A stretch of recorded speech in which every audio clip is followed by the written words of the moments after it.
Saturn बाहर से जितना खूबसूरत दिखता है, अंदर जाने पर उतना ही डरावना और रहस्यों से भरा हुआ है। ईयर 1997 में लॉन्च हुए कैसिनी मिशन ने 2004 से 2070 तक इस प्लेनेट को बड़े करीब से ऑब्जर्व किया। कैसिनी के इस प्लेनेट को 13 साल तक लगातार स्टडी करने पर हमें ऐसे ऐसे रहस्यों का पता चला जिन पर आज तक विश्वास कर पाना बेहद मुश्किल लगता है। तो आइए अपने इमेजिनरी नॉन डिस्ट्रक्टिव स्पेसक्राफ्ट में बैठकर चलते हैं सैटर्न के अंदर और अपनी आंखों से देखते हैं कि ये प्लेनेट कौन कौन से रहस्य को अपने अंदर दबाया हुआ है। Let's begin. जैसे जैसे हमारा स्पेसक्राफ्ट इस 6 प्लेनेट के करीब पहुंच रहा है, इसका मैसिव साइज समझ में आने लगा। सैटर्न हमारे सोलर सिस्टम का सेकंड लार्जेस्ट प्लेनेट है। पृथ्वी की तुलना में ये लगभग 10 गुना बड़ा है और 95 गुना ज्यादा मैसिव है। यहाँ से सैटर्न के चारों ओर घूमती हुई ढेर सारी आइस क्रिस्टल से बनी हुई रिंग्स साफ साफ दिखाई पड़ रही हैं। ये रिंग्स सैटर्न को सोलर सिस्टम के बाकी प्लैनेट से अलग करती हैं। जुपिटर, यूरेनस और नेपच्यून इन प्लैनेट्स के भी चारों ओर रिंग सिस्टम है, पर वो इतनी ज्यादा खूबसूरत और चमकदार नहीं है।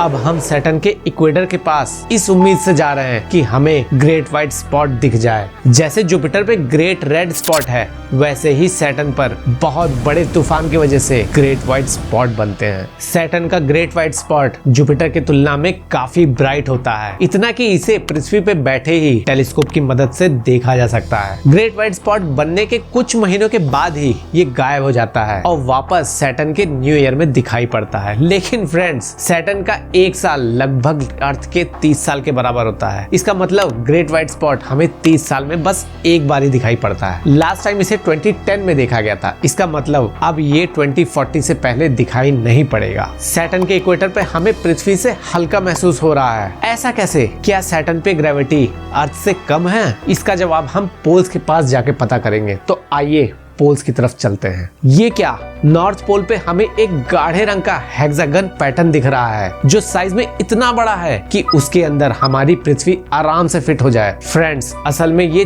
तेजी से फ्लो करती हुई जेट स्ट्रीम्स हैं, लेकिन ये इतने परफेक्ट हेक्सागन शेप में कैसे हैं? It's really surprising. बस यही नहीं, सैटर्न के पोल्स पे हमें ब्राइट और कलरफुल ऑरोरा दिख रहे हैं जैसे अर्थ पे दिखाई पड़ते हैं। लेकिन सैटर्न के ऑरोरा मेनली अल्ट्रावायलेट लाइट से बने हुए हैं जिनको सिर्फ टेलीस्कोप से ही देखा जा सकता है। नेकेड आइट से ये नहीं दिखने वाले। जैसे जैसे हम इक्वेटर से पोल की तरफ ट्रेवल कर रहे हैं, हमारा वजन बढ़ता ही जा रहा है और हम पृथ्वी से काफी भारी महसूस कर रहे हैं। वजन में इतना डिफरेंस कैसे आ गया? फ्रेंड्स, इसका कारण है सैटर्न का शेप। जरा इसके शेप को ध्यान से देखिए। ये परफेक्ट राउंड नहीं है, ये ऑब्लेट स्फेरॉइड है। मतलब कि पोल्स पे ये फ्लैट है और इक्वेटर पे बाहर निकला हुआ है। वैसे तो अर्थ का शेप भी ऑब्लेट स्फेरॉइड ही है, लेकिन सैटर्न पे ये बहुत ज्यादा प्रोमिनेंट है। जहां अर्थ पर पोलर और इक्वेटोरियल रेडियस का फर्क 1% से भी कम है, वहीं सैटर्न पे ये फर्क लगभग 10% का है। और यही वजह है सैटर्न के इक्वेटर पे जहां ग्रेविटी 9 मीटर पर सेकंड स्क्वायर की होती है, वो पोल्स पे बढ़ के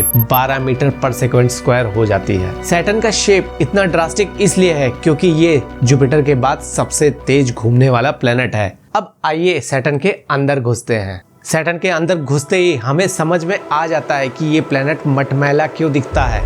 जुपिटर की तरह सैटर्न पे भी गाढ़े और हल्के रंग की पट्टियां दिख रही हैं, लेकिन ये पट्टियां बहुत धुंधली सी हैं, आसानी से इनमें फर्क नहीं किया जा सकता। सैटर्न के एटमॉस्फेयर की ऊपरी सतह पे हमें अमोनिया क्रिस्टल्स दिखाई पड़ रहे हैं। इन्हीं की वजह से सैटर्न का रंग मटमैला है। यहाँ पे 1800 किलोमीटर प्रति घंटा की रफ्तार से आंधी चल रही है। एक नॉर्मल से फाइटर जेट की स्पीड इससे कम ही होती है। इसका मतलब ये आंधी कितनी तेज चल रही होगी, जरा अंदाजा लगाइए। दूर दूर तक देखने पर कोई भी हार्ड सरफेस नहीं दिखाई पड़ रहा है जहां हम अपने स्पेसक्राफ्ट को लैंड कर सके। चलिए और अंदर चल के देखते हैं। जैसे जैसे हम सैटर्न में घुसते चले जा रहे हैं, टेम्परेचर और प्रेशर तेजी से बढ़ता चला जा रहा है। सैटर्न का एटमॉस्फेयर नीचे जाने पर घना और डेंस होता जा रहा है। आगे कुछ भी देख पाना बहुत मुश्किल हो रहा है। ये क्या? नीचे हाइड्रोजन सल्फाइड के बादलों के साथ साथ पानी वाले बादल भी देखने को मिल रहे हैं। यहाँ बिजली भी चमकती हुई दिख रही है जैसे हमें अर्थ पे दिखता है। और नीचे जाने पर चारों तरफ कुछ तेज चमकते हुए पार्टिकल्स दिखाई पड़ रहे हैं। फ्रेंड्स, ये डायमंड्स हैं, वही डायमंड्स जिसकी ज्वेलरी बनती है, जिसकी कीमत इतनी ज्यादा होती है कि अच्छों का बजट ढीला कर दे।